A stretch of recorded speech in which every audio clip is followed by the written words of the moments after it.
Hello guys, मेरा नाम युवराज सिंह है और आप देख रहे हैं मेरा यूट्यूब चैनल युवराज के ब्लॉग। और आज हम बताने वाले हैं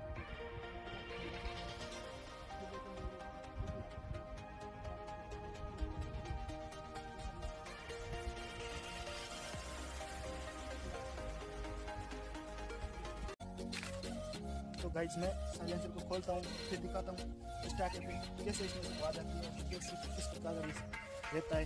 तो मैं क्या दिखाऊँ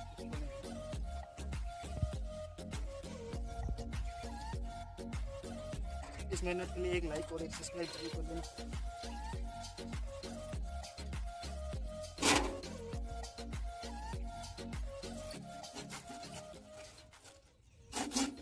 खुल नहीं रहा, ये ज़्यादा पुराना मत है।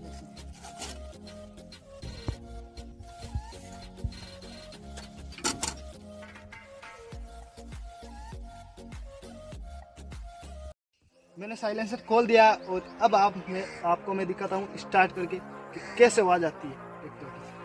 तो चलिए गाइस, मैं अब ट्रैक्टर को करता हूँ स्टार्ट, तब तक आप सब्सक्राइब कर देना।